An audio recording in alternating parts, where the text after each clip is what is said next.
Fue algo inesperado y para muchos inexplicable. El día que conmocionó al mundo. El director del Sun lloró aquella mañana. Pero hubo algo en lo que aquel día no se diferenció del resto para Diana. Todo quedó fotografiado. Era uno de los personajes con mayor interés periodístico del planeta. Los fotógrafos la seguían siempre. Registraron su vida. Se ha llegado a un punto en el que es excesivo. E incluso su muerte. La seguían para sacarle fotos, no la mataron, es un hecho. Llevaba todo el verano obsequiándolos con las mejores imágenes. Un bikini diferente cada día. Era el paraíso de los paparazzis. ¿Cómo pudo desembocar en tragedia en las calles de París? A continuación, las fotografías exclusivas del último día de Lady Di y el testimonio de los hombres que las hicieron.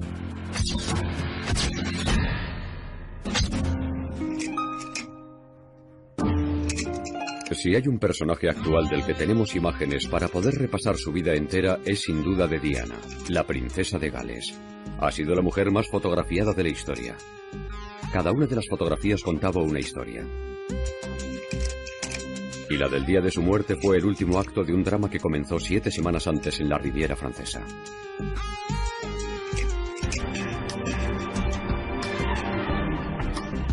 Diana, Guillermo y Enrique habían aceptado la invitación del dueño de los almacenes Harrods, Mohamed Al-Fayed. Lo que en principio iban a ser unas vacaciones familiares y privadas, se convirtió en un circo. La princesa Diana decidió irse allí de vacaciones en el mes de julio del año 97 porque francamente no sabía a dónde ir con sus 2 hijos. Mohamed Al-Fayed le insistía diciéndole: ¿por qué no venís conmigo? Os atenderé encantado. Tengo guardaespaldas, un sitio estupendo con playa privada. Venid. Y ella pudo disfrutar de unas pocas horas de intimidad hasta que la prensa, entre la que me incluyo, la acorraló. Desgraciadamente, el sábado después de que llegaran, recibí una llamada del News of the World, en la que me dijeron: tenemos una foto de un yate en la que aparece Mohamed Al-Fayed y está con alguien que parece la princesa de Gales. Les dije que eran el señor Al-Fayed y la princesa de Gales. Y claro, ahí empezó el acoso. La noticia tenía muchísimo interés y aparecía en las portadas porque Mohamed Al-Fayed había sido el azote de la familia real. Fue muy crítico con ella, pero muchos no entendían que no se lo hubieran pasado por alto porque también había hecho muchas cosas buenas. Sin embargo, se le había marginado. Al-Fayed tiró la casa por la ventana y puso a su disposición un yate de 20 millones de libras, el Jonicle, pero la prensa también se hizo a la mar para no perderlos de vista. Alquilamos un buen barco con capitán para poder seguir al yate de Al-Fayed.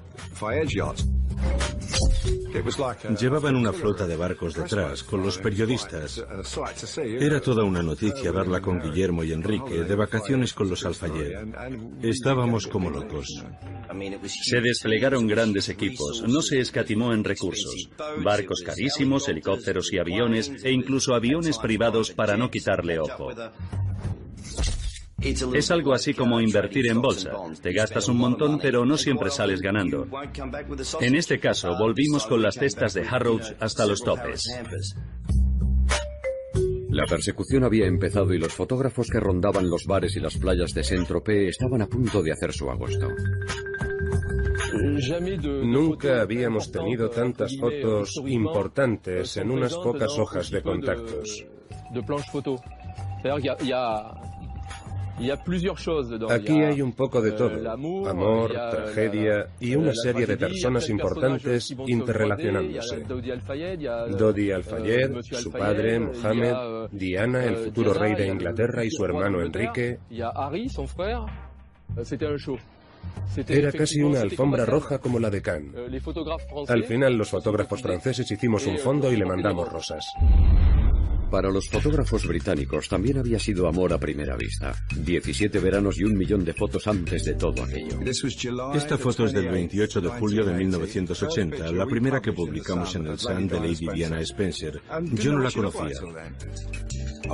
La mayoría de los fotógrafos se enamoraron de ella, de esa aparente timidez con la que bajaba la cabeza para evitar que la fotografiaran. De vez en cuando subía la mirada para ver si había una farola delante. Cuidado. Y esa mirada cándida de aquella chica tímida que se asomaba a la cámara con ojos de corderito era fabulosa. Era muy difícil que saliera mal en una foto. Íbamos a hacerle unas fotos en la guardería y estuve eligiendo un punto en el que había una luz maravillosa. Cuando llevábamos unas cuantas fotos hechas, le dije a Arthur que podíamos colocarnos donde habíamos dicho y me contestó, no podemos, fíjate en la falda. No había imaginado que no llevara un forro o una enagua, y al darle el sol así conseguimos la foto perfecta. Salió en portada. Ahí empezó el cuento de hadas, el idilio entre la princesa y la prensa. Desde entonces viajarían juntos por el mundo en una sesión fotográfica de 15 años. Al principio fue divertido, pero con el tiempo la relación empezó a deteriorarse. Para cuando llegaron a Saint-Tropez pendía de un hilo. Un día Diana decidió que ya había tenido bastante. De repente, bajó las escaleras y se metió corriendo en una lancha. Yo fui a coger la cámara y nos dijo, nada de fotos. Vimos que venía a hablar con nosotros. Nos preguntó, ¿por qué estáis aquí? ¿Por qué está usted aquí, señora? Y nos dijo, Guillermo dice que nos tendríamos que ir de Inglaterra y vivir en otro país. Escucharla me hizo sentir responsable. No me gustaba la idea de que se exiliara por nuestra culpa. Y luego dijo, lo que voy a hacer ahora os va a sorprender. Estaba al borde del llanto. Se veía que estaba disgustada. Yo pensé que volvería a la casa, daría un portazo y no la volveríamos a ver en todo el día. Entonces vimos que salían con motos de agua. Ella iba sentada detrás de Enrique y empezó a posar, a hacer numeritos y dar vueltas. Fue rarísimo. Los periodistas no sabían que sería su última sesión fotográfica y que las palabras de Diana los atormentarían desde entonces. Jamás olvidaré aquel día ni las fotos que hicimos. Nos dijo que nos sorprendería lo que le iba a pasar. Eso fue en julio y al mes siguiente estaba muerta. Era el verano de 1997 y la mujer más famosa del planeta disfrutaba de sus vacaciones en compañía de sus hijos y de la prensa internacional. Este era el embarcadero en el que Diana aparecía para los fotógrafos todos los días durante aquel verano de 1997. Era fantástico porque cada vez llevaba un traje de baño distinto y teníamos muchas Dianas diferentes. Con el chaleco salvavidas, con un bañador rojo, con el de leopardo. Era totalmente extraordinario.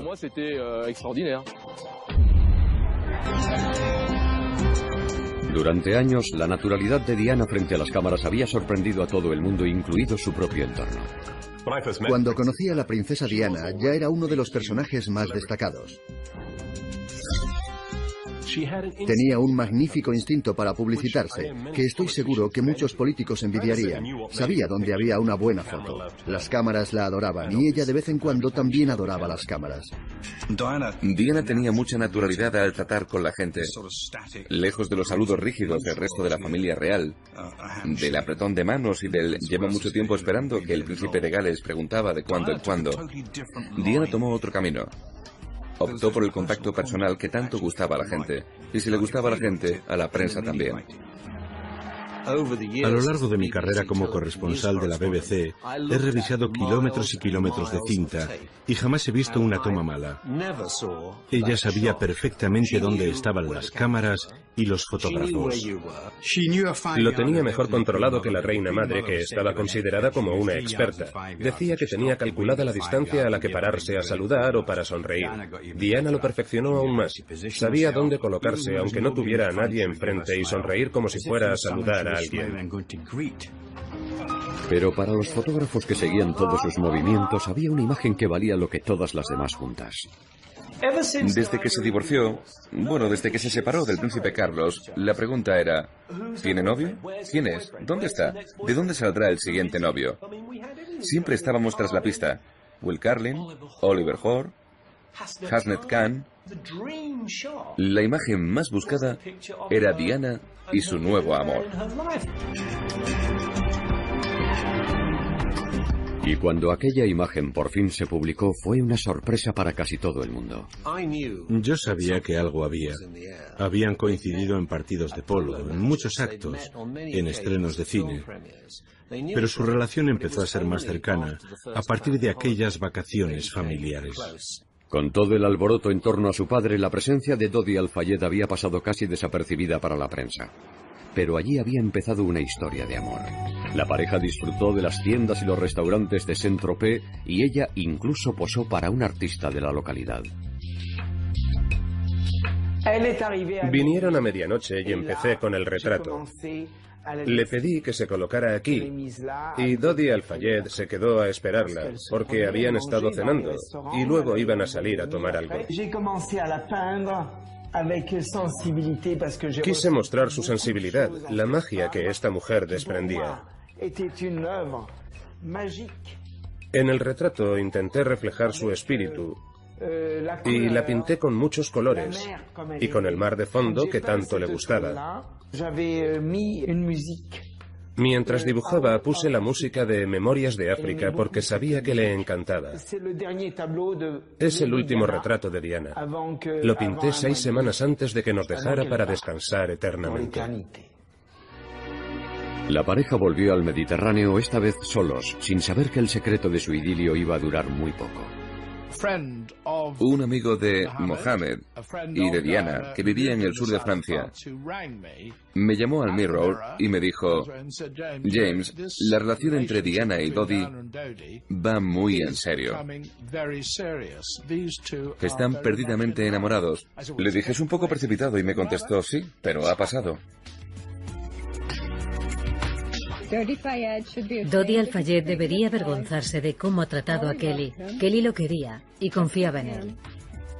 La noticia fue una bomba no solo para Kelly Fisher, la hasta entonces novia de Dodi. Dodi era productor cinematográfico y un playboy de fama internacional que se encontró de pronto en el centro de la tormenta mediática. ¿Cómo iba a capear el temporal? Lo único que hice fue aconsejarle que utilizara el sentido común. Ya conoces a la prensa británica, es la más salvaje del mundo. Me limité a dar consejos y asesoramiento. Eran las típicas llamadas de: hola Max, estábamos pensando en ¿qué te parecería si se habían enamorado? Y con el tiempo fue a más. Una vez que se supo que habían iniciado una relación, el valor de una fotografía de Diana y Dodi juntos se disparó hasta niveles estratosféricos. Y si además ella estaba en bikini y para colmo conseguías un beso, esa imagen iba a valer su peso en oro. A principios de agosto, un fotógrafo italiano, Mario Brenna, captó la preciada instantánea. Había recibido un chivatazo que le permitió fotografiar a la pareja dándose un achuchón. La imagen se vendió por 3 millones de libras y armó un enorme revuelo. Aquello significaba que Diana estaba mandando un mensaje. Tengo una relación, este es mi novio. Era un corte de mangas a alguien de nuestro país, concretamente a su anterior familia. Esto es lo que toca ahora. Tendréis que haceros a la idea de que vuelvo a ser el centro de atención. Ya fuese un noviazgo largo o un simple amor de verano, cuando Diana y Dodi volvieron a navegar por el Mediterráneo por última vez, los mejores paparazzis del mundo los siguieron a la caza de los besos más perseguidos de la historia de la prensa rosa. Me llevé el objetivo más grande que tenía y todo el dinero que pude para ir detrás de ella y seguirla a cada paso. Bill France está a este lado de Mónaco o al otro, porque esas fotos estaban cotizadísimas. Había mucho dinero en juego. Diana estaba protegida por los guardaespaldas de Al-Fayed, pero no tenían nada que hacer. Obviamente podíamos dejarlos atrás con facilidad, pero ellos sabían a dónde íbamos, llevaban los mismos mapas que nosotros y tenían amigos en el siguiente puerto. No podían ni pasear porque los fotógrafos estaban escondidos para intentar sacarles una foto. Aquella persecución desaforada era internacional. El Sun, el Times, el Telegraph, el Financial Times, la revista Time, hasta la CNN. Era una noticia de alcance mundial. No había solo reporteros de la prensa rosa. Todos los medios querían su parte del pastel. Sufrir la persecución de la prensa no era nuevo para Diana, que se convirtió en la gallina de los huevos de oro con la que ganar millones de libras al año. La princesa Diana ha sido el personaje que más ventas ha generado para la prensa sensacionalista en toda la historia. Cuando yo empecé hace 25 años, el interés de este tipo de prensa se centraba en los sucesos o en historias de interés humano. Y gradualmente fueron prestando más atención a los famosos, que demostraron vender miles de periódicos. A mediados de los 90 había una nueva generación de paparazzis acechando a Diana por las calles de Londres. Ahí está el Palacio de Kensington. Y en esta avenida era donde se apostaba la prensa. Cuando se abría la barrera y veías el Audi verde asomando hacia la calle, iba a echar un vistazo. ¿Dónde estás? Avisabas a tu compañero, que estaba en la parte de atrás, y le decías: Elvis ha salido del edificio. Quítate de en medio. Ahora mismo estamos en territorio de Diana. Esto es Harvey Nichols y nos estamos acercando al centro de Knightsbridge y a Harrods. Esto es Beauchamp Place. Este es el epicentro del mundo de Diana.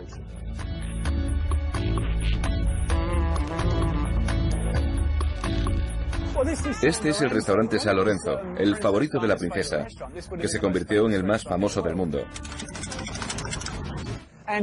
Todos los vehículos que estuvieran aquí aparcados se retiraban. Creo que ese que viene por ahí es un paparazzi. Lo despejaban todo para que su coche aparcase aquí y ella se bajara en la puerta.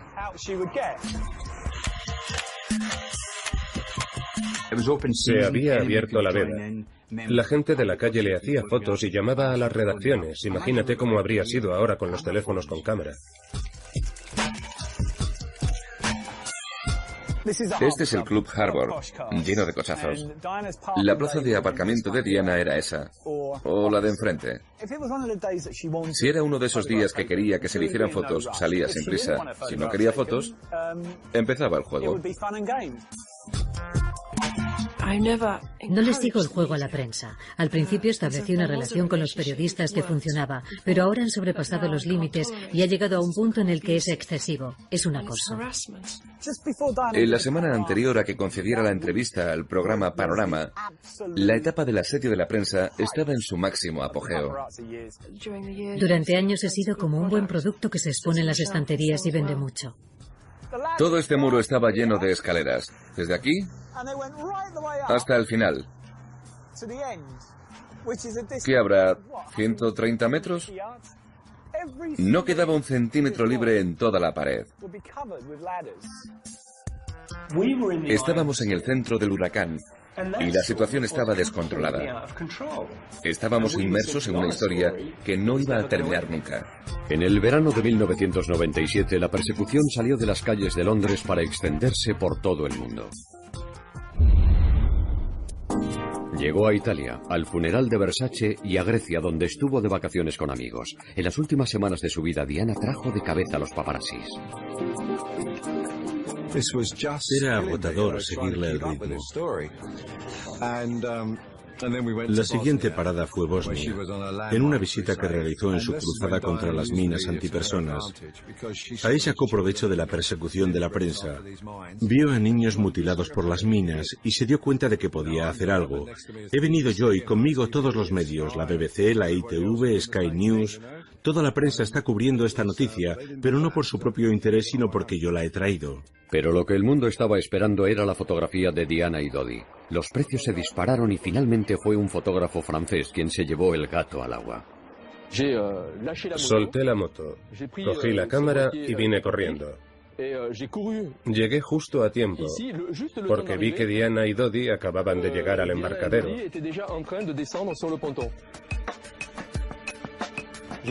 Me puse a sacar fotos y cuando ella me vio, se recolocó un poco el pelo porque le tapaba la cara y en ese momento supe que era una fotografía fantástica, la que todo el mundo estaba intentando conseguir. La primera imagen de Diana y Dodi juntos después del beso. Llamé a una empresa de helicópteros de Niza y cuando llegó, el piloto me preguntó, ¿es para usted? Y le dije, no, es para esto. Y le di el carrete. Se lo metió en el bolsillo y me dijo, debe ser muy importante, y le contesté, sí, un poco. Uno podía estar seguro de que casi cualquier foto de Diana con Dodi saldría publicada. La cosa era pillarlos. Estuve 6 días allí compartiendo gastos con otros fotógrafos. Ellos se rindieron porque habíamos gastado mucho. Después nos enteramos de que estaba en la bahía de al lado.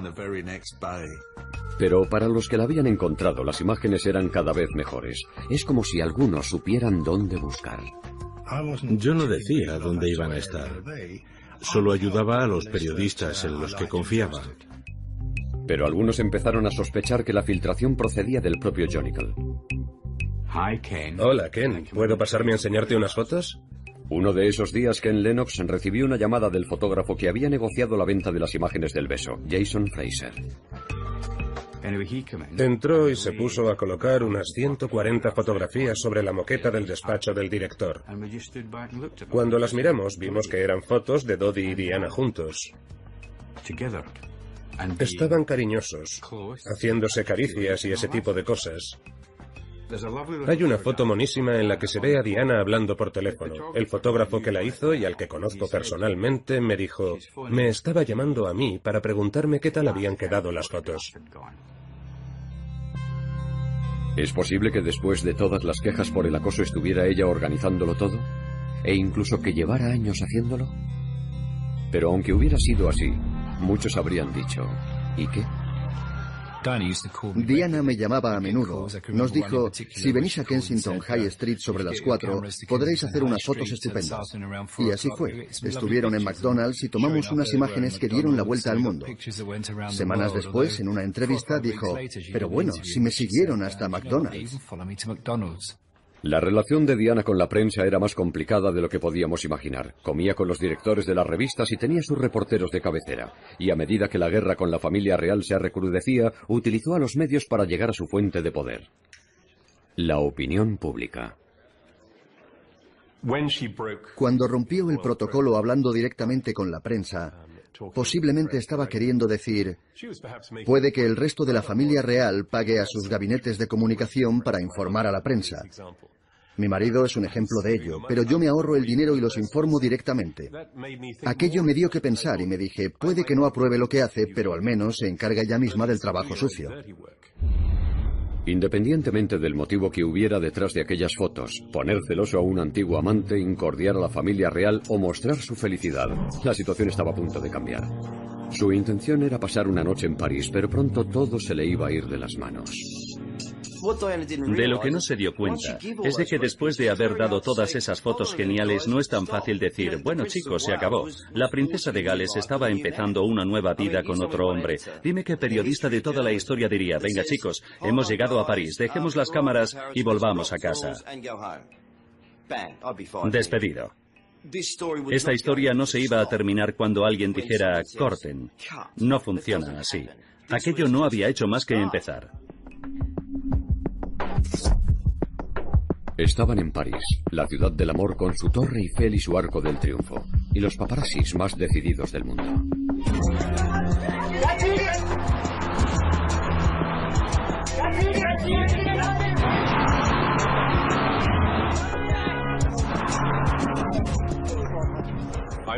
Fui a París con la princesa Diana en 2 o 3 ocasiones en visitas oficiales, y el despliegue de los paparazzis de París era todo un espectáculo, un auténtico circo. Seguían a los vehículos oficiales en motos y llevaban a otro cámara de paquete con una cámara de televisión. Era como ir en una diligencia del oeste y que llegaran los forajidos a atacarla. Bueno, los reporteros franceses son los paparazzis por excelencia. Son insuperables. Si quieren una foto, no paran hasta conseguirla. ¡Victoria! ¡Victoria! ¡Victoria! Hace 10 años la fotografía que todos querían conseguir era la de Diana. La princesa protagonizó más de 60 portadas de Paris Match. Y después del espectáculo periodístico del sur de Francia, los paparazzis estaban ansiosos porque se repitiera en la capital. Sí, claro. El verano había sido un no parar de imágenes. Fotos nuevas cada día, cada vez mejores. Era el paraíso de los paparazzis. La imagen definitiva habría sido pillarlos yendo a una joyería a comprar un anillo. Esas habrían sido unas fotos muy cotizadas.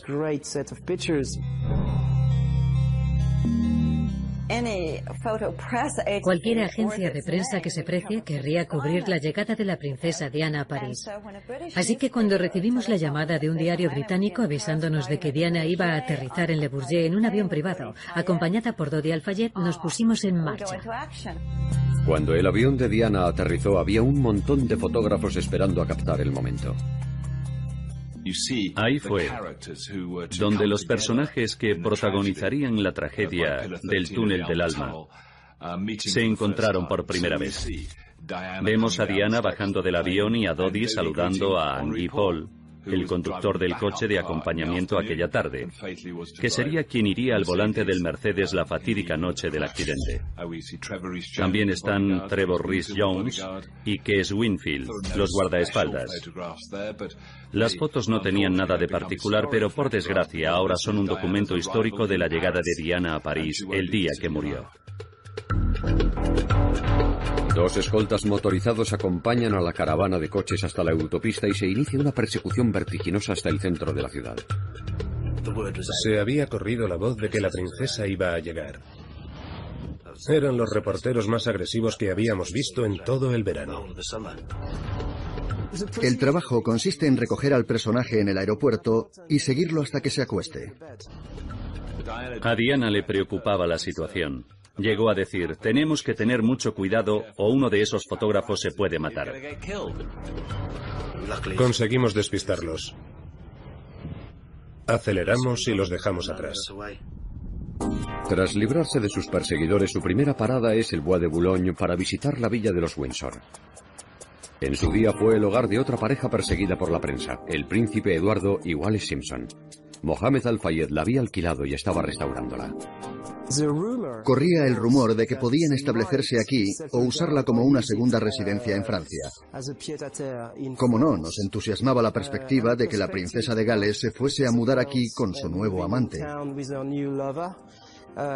Así que, por supuesto, se corrió la voz rápidamente. A continuación, Diana y Dodi salen del Bois de Boulogne para trasladarse al centro de la ciudad, directos hacia los reporteros. No es tan difícil perderse en París, en serio. Se puede uno esconder bien. Era obvio que iban al Ritz, porque el padre de Dodi es el dueño del hotel.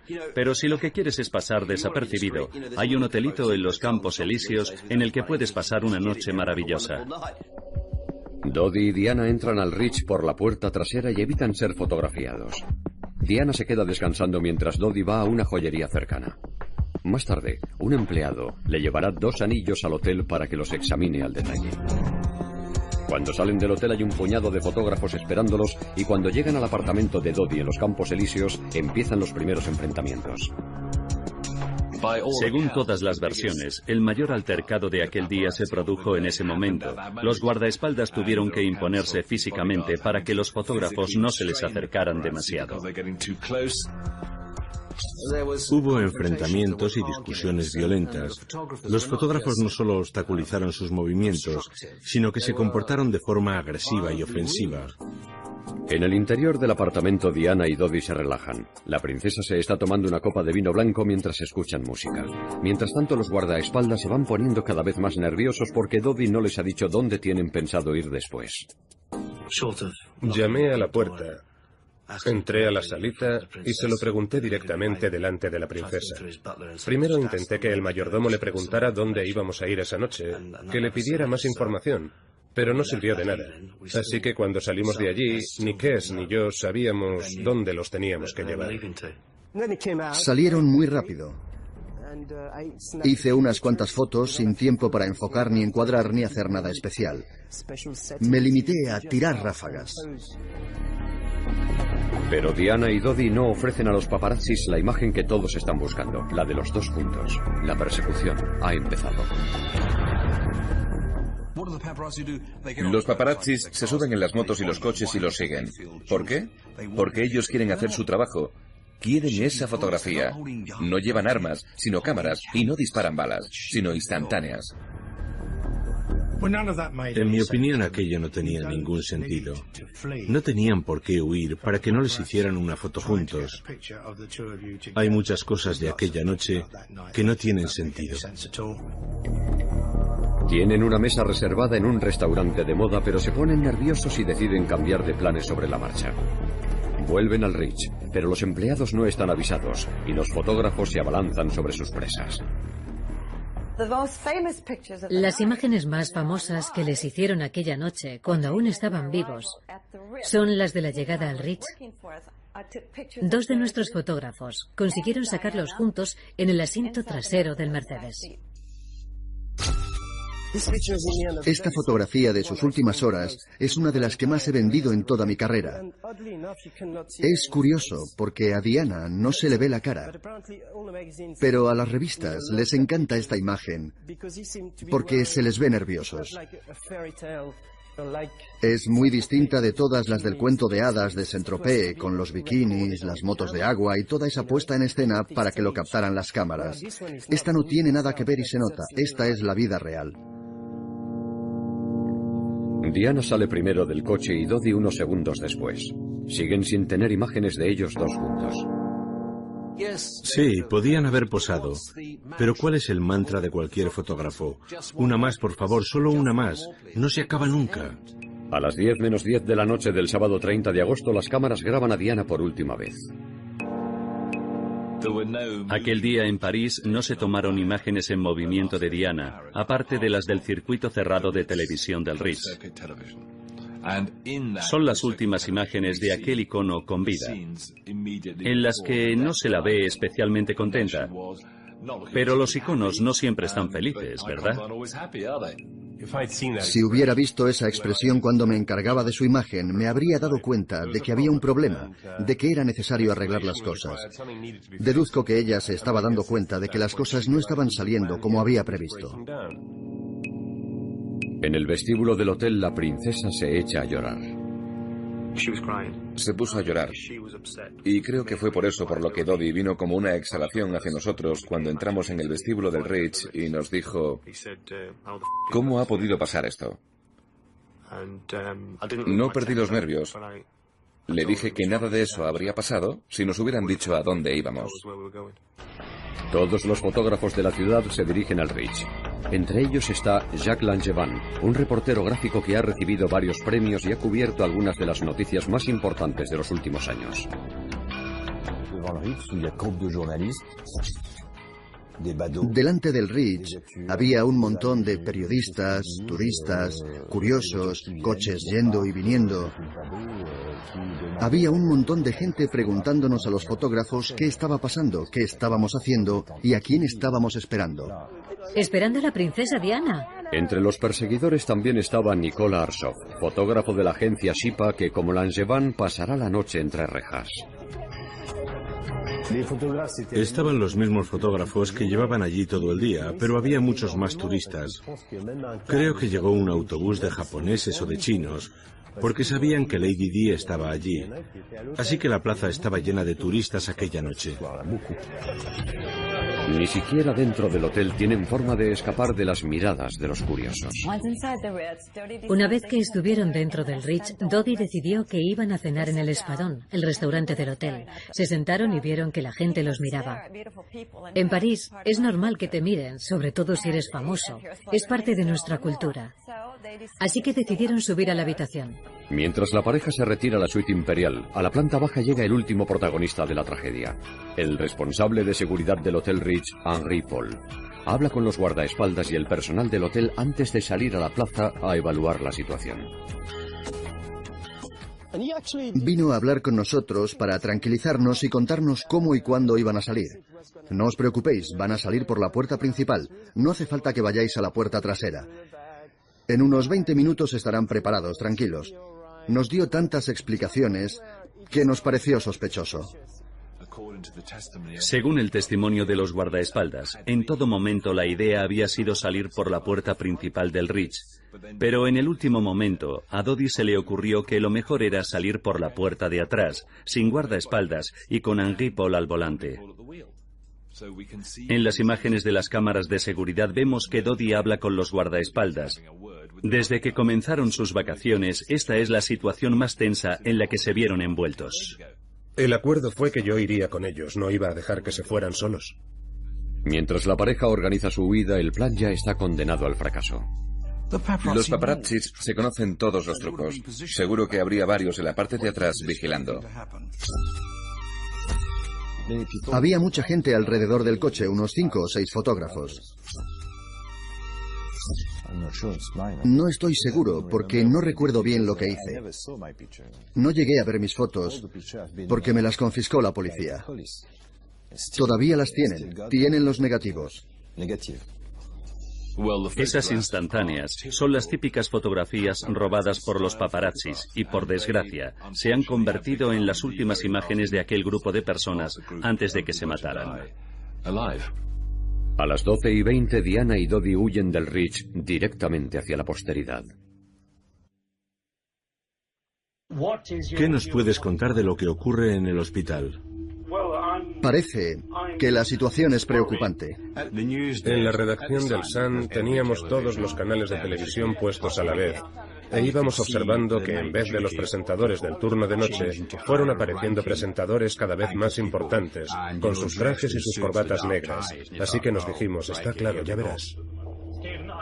Steven, perdona que os interrumpa. Acabamos de recibir información de París sobre la princesa Diana de Gales. Hacía mucho que no pensaba en ello. No suelo pensar sobre aquello, pero fue muy impactante. De pronto estábamos hablando de ella en pasado. Era surrealista. ¿Cómo es posible que la princesa de Gales haya muerto en un accidente de tráfico? Nos quedamos paralizados, sin movernos. Fue un shock. Obviamente, lo primero que nos preguntamos fue si los paparazzis estarían allí y cómo de cerca estarían. En la oficina teníamos un mal presentimiento. Pronto iban a tener una imagen clara de lo que había ocurrido. Cada vez había más policías. Nos pusieron contra la pared del túnel y confiscaron todo el material y los equipos fotográficos. Había un policía por cada fotógrafo y nos tuvieron así, esperando unos 3/4 de hora. Creo que las imágenes de los paparazzis, agotados dentro del furgón de la policía, es una de las más impactantes y recordadas de aquella noche. Los cazadores cazados. Los fotógrafos que estaban fuera del túnel se dan cuenta de que el ambiente se está caldeando. Oías a la gente que pasaba decir, estaba claro, ya sabía yo que esto iba a pasar tarde o temprano. Estos paparazzis. No es momento para recriminaciones, sino para llorar su pérdida. Pero siempre pensé que la prensa acabaría matándola. Me fui en coche a París y llegué a tiempo para fotografiar la escena del accidente y ya entonces se notaba la animadversión de la gente hacia los paparazzis. Los directores y propietarios de las publicaciones que hayan pagado por fotografías indiscretas. Intenté coger un taxi para ir al hospital, pero veían que llevaba cámaras y me decían, asesinos, sois unos asesinos. Tienen las manos manchadas de sangre. Charles Spencer acusó directamente a los fotógrafos. Me acuerdo de que los días que fui al Palacio de Kensington, en la semana antes de su funeral, la gente increpaba e insultaba duramente a cualquiera que llevara una cámara. ¡Estaría viva! No es así. Lo siento mucho. La prensa estaba allí. La culpa es del Sun y de los periodistas. El Sun no estaba allí. Y llegó la última vuelta de tuerca. Buenas noches. Se ha confirmado que el conductor del coche de la princesa Diana conducía ebrio. Que se descubriera que Henri Paul conducía ebrio lo cambió todo para los fotógrafos, la policía y la prensa. Pero aún quedaban varias cuestiones por esclarecer. ¿Qué ocurrió exactamente en el túnel aquella noche? ¿Qué fotografías se hicieron? ¿Y qué se había hecho con ellas? Esas fotografías eran como el uranio, emitían radiación. Nadie quería acercarse a ellas. Es posible que ni siquiera los fotógrafos que las hicieron las quisieran recuperar. Por encima de todo, quiero dar las gracias por haber conocido a esa mujer que estoy orgulloso de poder decir que era mi hermana. Un ser único, complejo, extraordinario e irreemplazable. Diana, cuya enorme belleza interior y exterior no olvidaremos jamás. Yo estaba situado en la puerta oeste de la abadía y empecé a oír los aplausos, que sonaban como las hojas al caer. Creo que eso es algo en lo que nadie reparó. Y por primera vez que yo recuerde, todas las personas allí congregadas se unieron a la ovación. Ese será siempre mi último recuerdo de Diana. Al funeral de Diana no asistió ningún representante de la prensa porque no se les había invitado, pese a que las ediciones especiales volaban de los kioscos. Charles Spencer habló de su hermana como la persona más perseguida de la historia moderna, pero ¿la persiguieron hasta matarla? El plan para despistar a los paparazzis no había funcionado. Algunos habían seguido al Mercedes hasta el interior del túnel y una vez dentro habían hecho fotografías. Las imágenes del accidente son como las de cualquier otro accidente.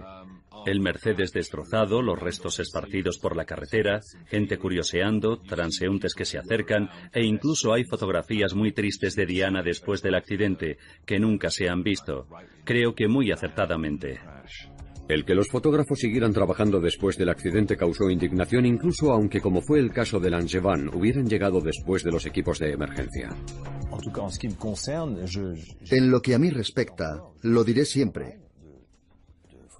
No hice más que mi trabajo, sin extralimitarme.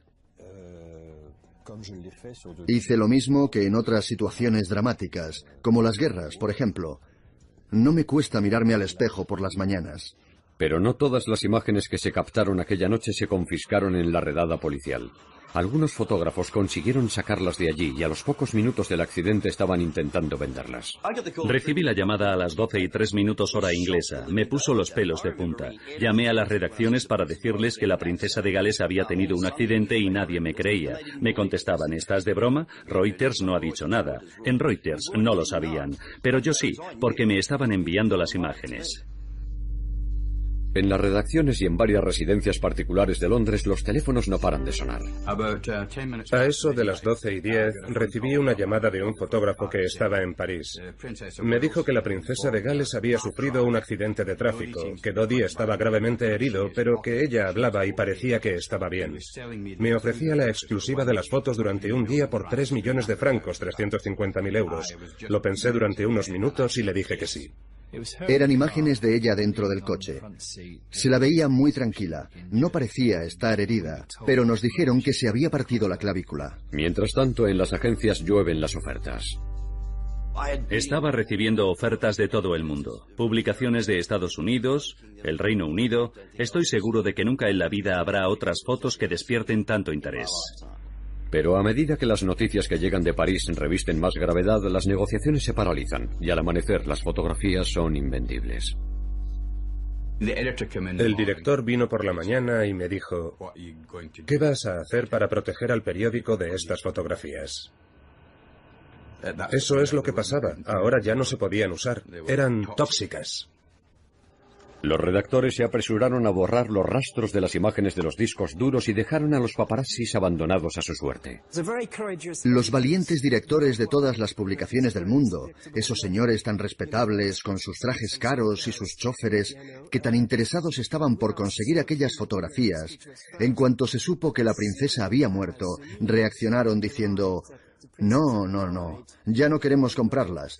Por favor, borra los emails, todas las conversaciones que tengas. No quiero tener nada que ver con todo esto. Yo estaba en casa durmiendo. Muchas gracias por todo.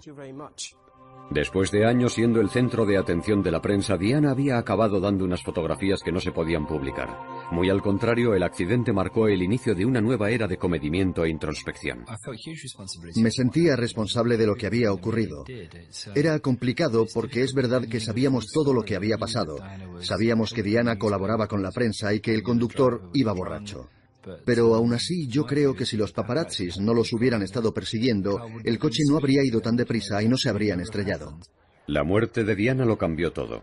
La prensa respetó a los príncipes y los dejó proseguir con sus estudios en paz, y los fotógrafos se limitaron a acudir a los actos programados a los que se invitaba a los medios.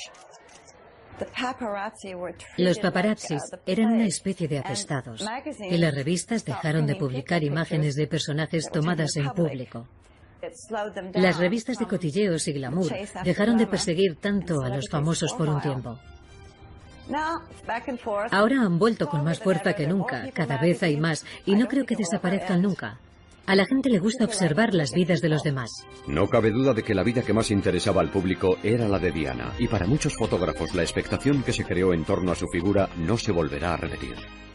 La última vez que fotografié a la princesa Diana, yo estaba de guardia en Bisham Place, esperando a que saliera de una tienda, la de Caroline Charles, y ella vino por detrás de mí, supongo que saldría por una puerta trasera, me tocó en el hombro y me dijo, ¿no estás ganando ya suficiente dinero conmigo? Y yo le contesté, no lo suficiente. Es posible que a veces sobrepasáramos los límites, pero era difícil contenerse. Diana ha sido el personaje que más interés despertaba en todo el mundo y ha dejado un vacío que jamás se llenará. Nadie ocupará nunca su lugar. Nunca volveremos a ver la magia que tenía Diana en nadie. No creo que nunca más veamos a los equipos editoriales yendo como locos a ver las imágenes que acaban de llegar. Creo que Diana es única y que nunca veremos nada igual.